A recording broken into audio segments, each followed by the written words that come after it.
I have seen some bad sequels in my time, but this film, Grease 2, is utterly ridiculous.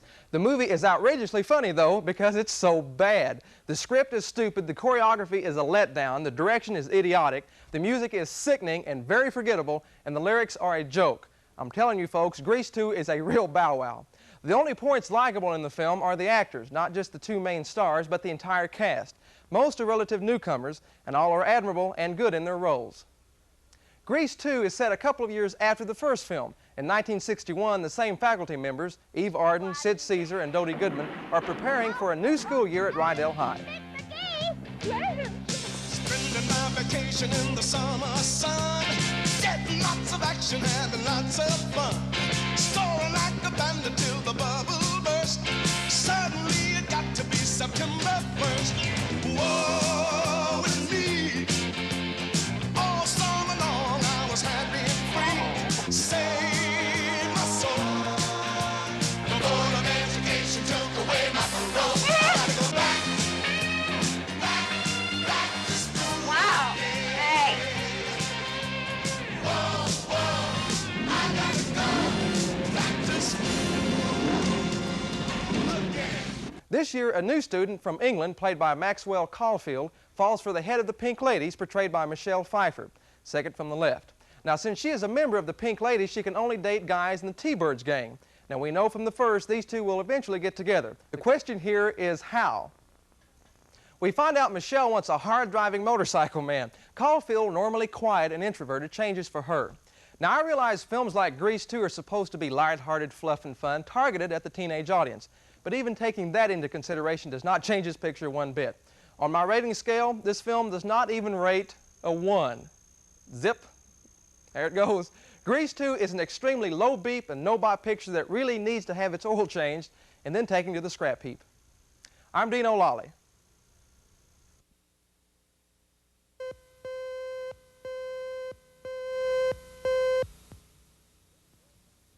The movie Blade Runner needs sharpening badly. It's a frustrating film. Why? Because technically it's a great and at times brilliant movie. The set designs, the special effects, the musical score, the mood of the picture are all fantastic, but the story itself is downright dull. The picture starts by giving us a spectacular view of futuristic Los Angeles. The year is 2019. It's a depressing and cold view of the future as we see things. Throughout the entire movie, it rains endlessly. Earth is a dark, bankrupt planet. As a Humphrey Bogart, Philip Marlowe type, we see Harrison Ford as a retired space detective called Deckard. He is rehired for a special mission. That mission, which he accepts, is to eliminate a dishonest group of robots. Those robots look like humans, and they're called replicants. It seems these replicants are outlawed on Earth. They're used as off-world slave labor, and a few of them have escaped and are supposedly making the rounds in Los Angeles. Ford is low-keyed and almost appeared bored in the role. In his search for the replicants, Ford comes across a beautiful lady played by Sean Young. Make that stunningly beautiful, wouldn't you agree? Very. I thought you would. Ford falls for her, but of course we find out she is a replicant. The twist here, though, is that she doesn't know it. And here is one of the flaws in the script. What could have been an interesting romance is left undeveloped. We see Young every once in a while, and that's about it. Except for Young, the other replicants are rather punkish looking. Take Darryl Hannah, for instance, a replicant prostitute. The villain replicant is Rutger Hauer, who does a tremendous job. One of the interesting moments, plot-wise, is at the end of the picture, the final chase between Ford and Hauer.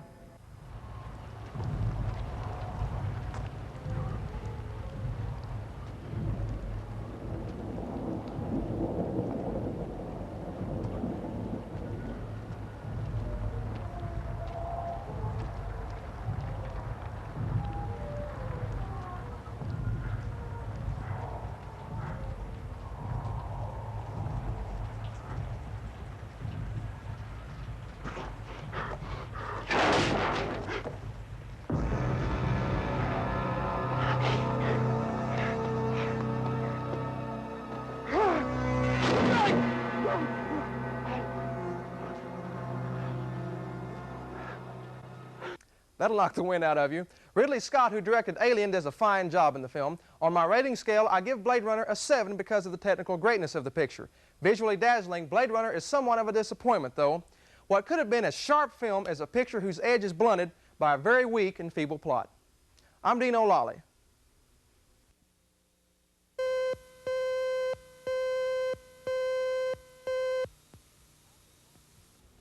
Author is a cute film, but against other summer releases, it doesn't have the ability to reach its full potential. The picture, I feel, would have been more popular if it had been held into the fall and then released. Well, anyway, it's too late for that now.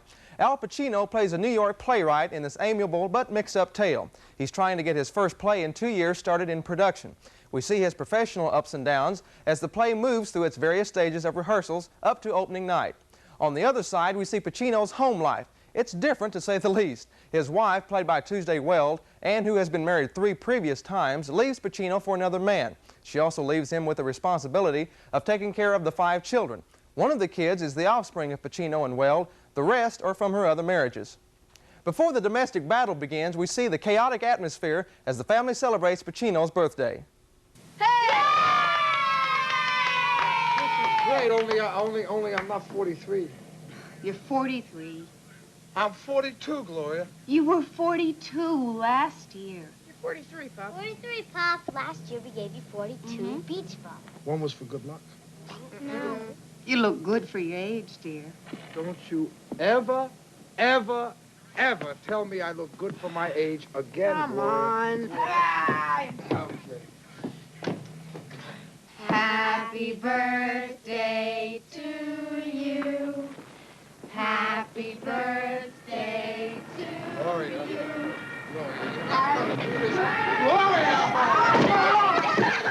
Diane Cannon catches Pacino on the rebound and tries to comfort him. She plays a Hollywood star, making her Broadway debut in Pacino's play. But after seeing the mess things are in at his house, she realizes this is not the life for her. Pacino wants Tuesday Weld back. She doesn't want to come back. After trying, he changes his mind, and he doesn't want her to return anyway. And it's this type of topsy-turvy pacing that almost disrupts the picture. It seems that almost too much happens to Pacino. He is, though, by the way, a great father, and all the kids are superb. The best scenes are those between Pacino and the young ones. There are also some well-written, argumentative scenes between Pacino, Tuesday Weld, and Diane Cannon. The strong point of this picture is the acting. On my rating scale, I give Author a 7. Although the comic potential in the script was never worked to its full limit, the performances make this picture worthwhile. I'm Dean O'Lally.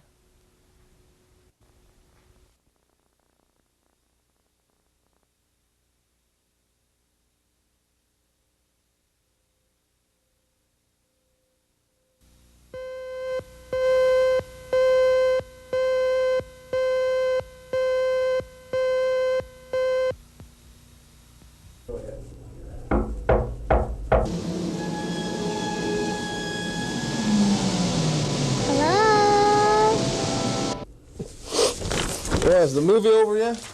Oh, excuse me, I was just doing some research. The Hollywood trade publication Variety has disclosed the June figures for its Key City box office sample. Now that sample is made up of 20 or more major film markets. The survey showed that between June 2nd and the 4th of July holiday weekend, Americans spent nearly $502 million on movie tickets. The average national price of a ticket came out to be $3.10. Now, how many people does that come to, spending all that money? An unprecedented 160 million Americans were lured into the movie theaters.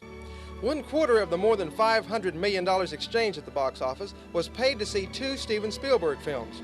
Spielberg's E.T. the Extraterrestrial brought in a record $102 million in its first month of release. That comes to 18% of the total box office draw. It's now averaging around $3 million a day. And Spielberg's movie Poltergeist accounted for 8% of the total ticket sales. I've never sensed anything like it. Neither has the movie business. Were I to invoke logic, logic clearly dictates that the needs of the many outweigh the needs of the few. The needs of the many are that people want to see good movies. If the trend holds, the box office take for 1982 will be at least $3 billion, which will also be an increase over last year's period. Movie industry officials say this year's strong showing is different from several other record-setting periods because it is not dominated by a single film, despite the performance of E.T. Star Trek II and Rocky III each drew about 11% of the business. That all comes to 47% of the total market, going to just 4 movies. Real blockbusters. Some movie industry people feel that there's no way this financial boom can keep up at its current rate. Are you telling me that all of this could just suddenly end at any time? Whether or not this trend will continue is uncertain, but for the time being, the movie industry should sit back and relax and enjoy it while I do my research. Oh, I'm Dean O'Lally.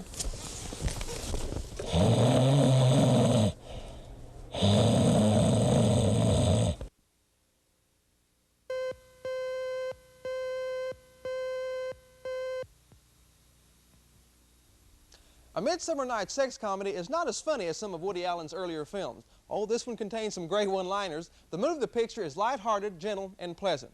But it's also somewhat of a disappointment, because I would like to have seen Woody Allen push a little harder and come up with more laughs and memorable moments. This is by no means a bad film. Let's just say it's nice. The film is set in upstate New York in 1906. Allen portrays Andrew. He's a Wall Street stockbroker, an investment advisor to be exact. He spends most of his time making eccentric inventions. Allen lives on a beautiful farm with his wife, Adrian, played by Mary Steenburgen. They are a cute couple, but they have a problem. They are no longer, let's say, coupling. A little excitement does come back in their lives when they play host for the weekend to two couples. One couple is made up of Steenburgen's cousin, Jose Ferrer, a stuffy philosopher, and his sprightly fiancée, Mia Farrow. Also invited are Allen's best friend, Tony Roberts, a philandering, amorous doctor, and his lady companion, at least for the weekend, Julie Haggerty. Now comes the conflicts of interest, so to speak, so stay with me on this. Allen once had an unpretentious summer romance with Mia Farrow. So with the problems with his wife, Farrow's visit stirs Allen's feelings for her again, and he tries to hide it and be cool with it. I've got a really terrible headache. I'm going to go get more tablets. Listen, so how do you feel about her now when you see her after all these years? This is exactly why I didn't tell you, Adrian, because if things were okay between us, you wouldn't give this a second thought. But I figured you're so vulnerable, and they're going to be here all weekend, and we don't sleep together anymore. It's not so loud. And she's so beautiful that Oh. Well, that's a simple fact. I mean, a blind man could see that. Adrian, I love you. I was never in love with Ariel Weymouth, and I don't love her now. Hey, trust me. Trust does enter into it a little later. Okay, now back to the complex list of situations. Tony Roberts is infatuated with Mia Farrow. Farrow is beginning to have doubts about her impending marriage. Jose Ferrer, meantime, is lusting after Julie Haggerty as he has one night of bachelorhood left. Now, what results is a series of rendezvous and jealousies. So among all the partner swapping, questions are brought up on romance and lessons are learned. All the performances are impressive. The photography is beautiful. Woody Allen's directing is consistent and easygoing. There are a lot of themes running through this picture. The most obvious one is that a person should seize the moments of their life and not wonder about what might have happened. A Midsummer Night's Sex comedy is not an hysterically funny film, but an enjoyable one. On my rating scale, I give it a 6 because it is an above-average movie that's fun and has some good moments. And it does give you a break from the science fiction special effects films of the summer. I'm Dean O'Lally.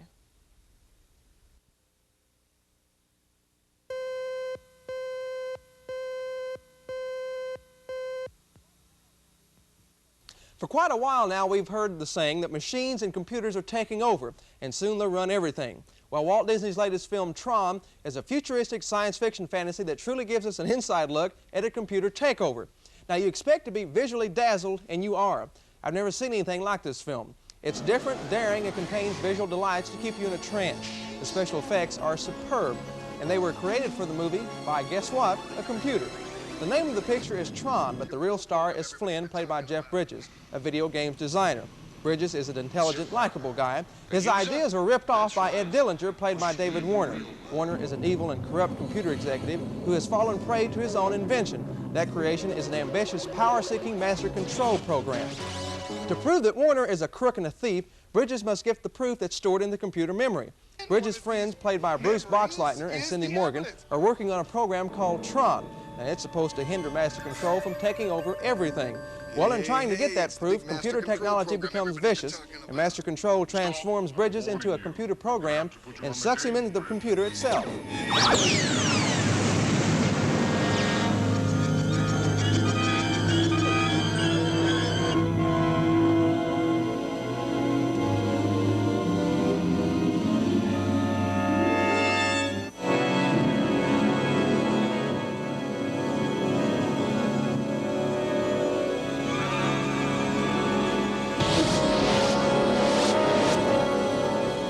This isn't happening. It only thinks it's happening. This is where the bulk of the picture takes place. We are brought into the miniaturized electronic world where the computer programs are forced to participate in gladiator-type games. Now, being a video game whiz on the outside, Bridges quickly catches on to the computer system, and along with Morgan and Boxleitner, they try to keep the master control from taking over the world. Tron now is a family film. It's a razzle-dazzle, enthusiastic endeavor that should show us more than imagination. It shows us and tells us we should be more open to new things, new tools, as far as movies go. On my rating scale, I'm going to give Tron a 9 Tron is a technological surprise. With performances enthusiastically played, creativity, and imagination that reaches out and grabs you, Tron is just a whole lot of fun. I'm Dean O'Lally.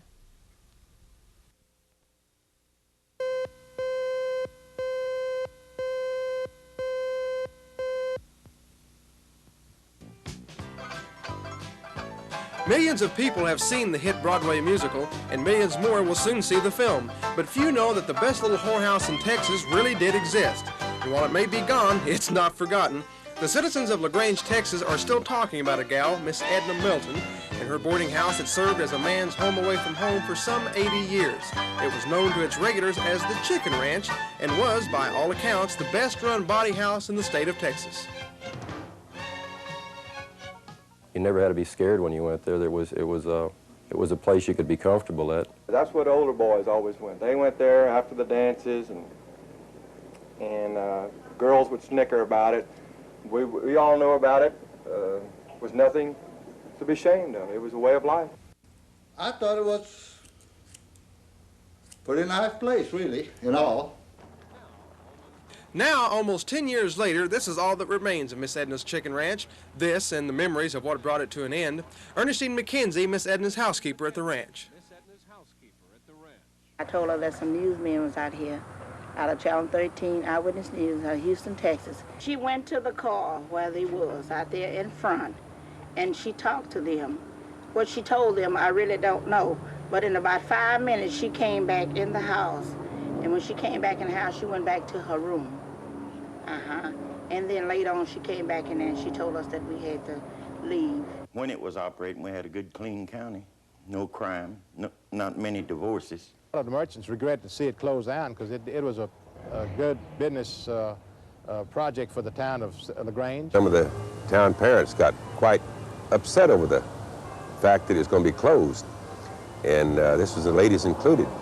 One lady who was particularly upset was the madam herself. My name is Edna Milton, and I am the real-life madam of the best little whorehouse in Texas. The Chicken Ranch was a cash-and-carry operation and apparently a very congenial place. Everybody that came out there, especially on the locals, they knew each other. Hi, Joe. Hi, Bill. So on down the line. But then, of course, the others they didn't know, they were from out of town. But they didn't mind getting acquainted. Closed down following television exposure in 1973, Miss Edna, now in retirement, says she has no regrets. Tomorrow in part 2 of our series, a look at the Texas television crusader who caused the Chicken Ranch to be shut down. I'm Dean O'Lally.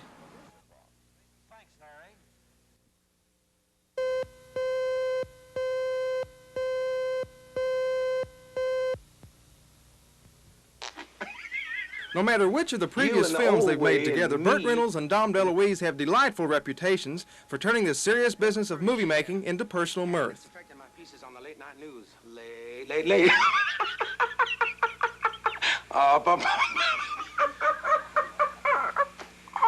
I figured Dom is a gift. I mean, he makes the set a happier place to be. The crew love it. They love coming to work. He makes them laugh all the time. And there's a lot of real laughter when the two of us are together. With their first teaming in 1976, Burt and Dom discovered a special chemistry which created magic on the screen. Once in a while, he will say one of my lines, and then I will ad-lib a line, or maybe part of his line. It doesn't matter. There is a good chemistry that you don't even want to question. And we just get to enjoying each other so much that we forget all about the camera. We broke a 30 share.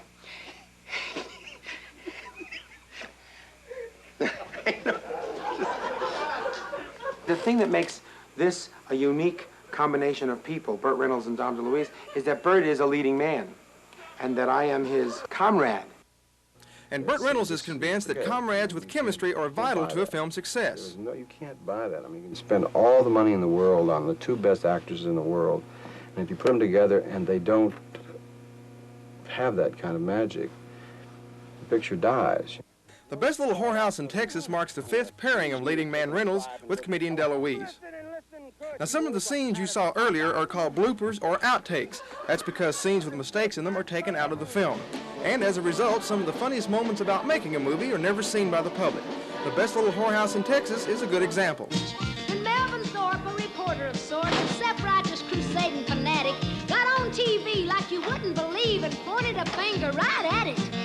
supposing Miss Mona... Look up. You can't legislate morality. Those girls out there aren't hurting anybody. I'm talking just like Marlon Brando. I have no accent. I'm sorry, should I just go back to the top? Yes. Yes. Melvin, I'm sorry. No more pussyfooting around. Come.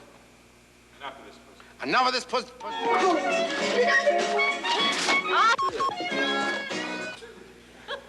Enough of this pussyfooting. Go, Melvin. You're sorry. No, I like the flubs better than I like the scene most of the time. Yeah.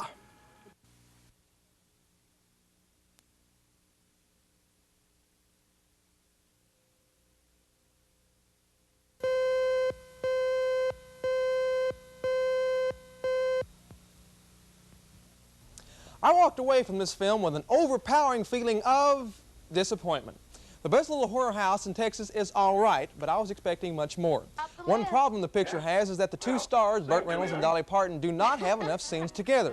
The best scene between the two is in the bedroom. It seems the two meet secretly in the afternoons for some fun and frolic. This scene is also memorable for another reason. We get to hear Burt sing. Well, I like beer and rodeos, detective books and dominoes, football games and Cheerios, and sneaking around with you.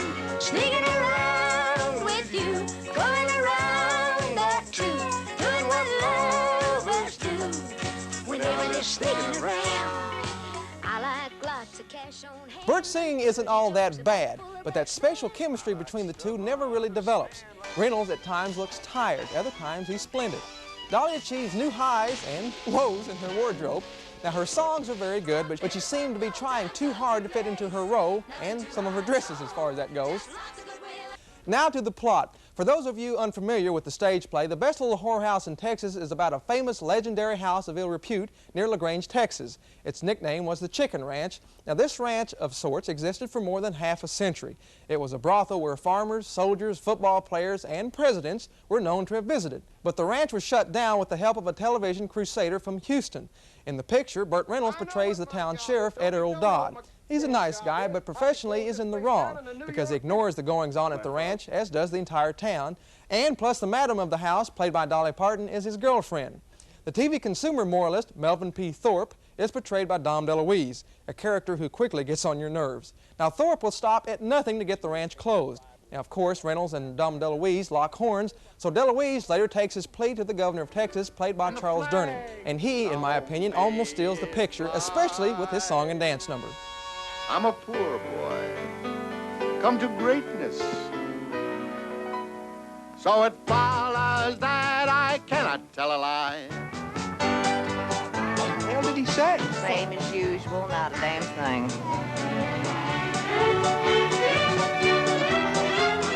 Ooh, I love to dance a little sidestep. Now they see me, now they don't. I've come and gone. And ooh, I love to sweep around the wide step, cut a little swath and leave the people alone. His sidestepping is pretty darn good, if you ask me. Dom DeLuise's character starts out all right, but quickly gets old. Just a couple of the songs are worth anything. Now, the language in the film is crude and vulgar at times. Some of the lines don't work at all, and a few of the scenes appeared forced and unnatural. But still, the film is mild entertainment, but disappointing. There are a few fun moments, but on my rating scale, the picture gets only a 6. The film is going to make money for obvious reasons. Dolly and Burt will have mass appeal in just about anything they do. I'm Dean O'Lally.